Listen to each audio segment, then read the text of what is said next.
క్రీస్తునందు ప్రియులారా, దేవుని యొక్క వాక్యాన్ని ధ్యానం చేసుకుందాం. నా పేరు పాస్టర్ పసుపులేటి పేతురు. నేను దేవుని సేవకుడను. పరమగీతము 2వ అధ్యాయము 8వ వచనం. నా ప్రియుని స్వరము వినపడుచున్నది, ఇదిగో అతడు వచ్చుచున్నాడు. లోకములో పలు రకములైన స్వరములు వినపడుతున్నాయి. ఆకాశ పక్షుల స్వరాలు, కొందరి మనుషుల యొక్క స్వరాలు చాలా మధురంగా ఉంటాయి.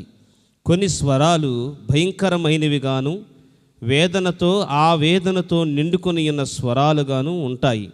ఇన్ని స్వరముల మధ్య, పలు రకాల శబ్దముల మధ్య ప్రాణప్రియుని స్వరము వినడానికి నా చెవులు తెరవబడి ఉండాలి.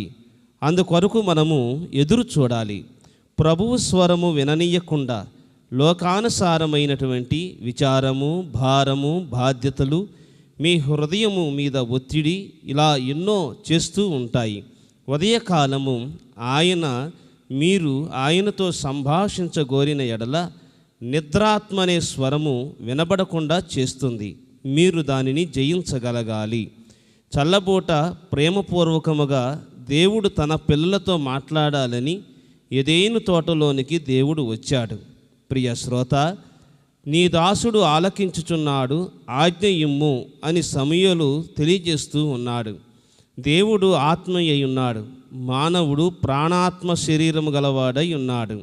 ఆత్మస్వరూపిగా ఉన్న దేవుడు మాట్లాడినప్పుడు మనుషుని ఆత్మయే దానిని వినుచున్నది. ఆయన స్వరము వినడానికి మెలకువ కలిగి ఉండాలి. ఇదిగో నీ హృదయం అనే తలుపు నొద్ద నిలుచుండి ప్రభువు తలుపు తట్టుచున్నాడు. ఆ స్వరమును విని తలుపు తీయి. ప్రభుని లోపలికి రమ్మని ఆహ్వానించు. పాపమనే దుష్టశక్తిని తీసివేసి నీ కొరకు కలవరిలో రక్తమును చిందించిన రక్షకుడైన యేసుక్రీస్తుని అంగీకరించు. ఇదే నీకు అనుకూలమైన సమయం.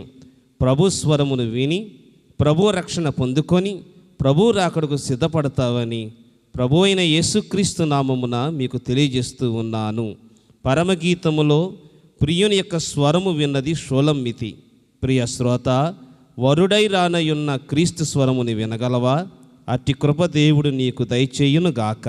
ఆమెన్.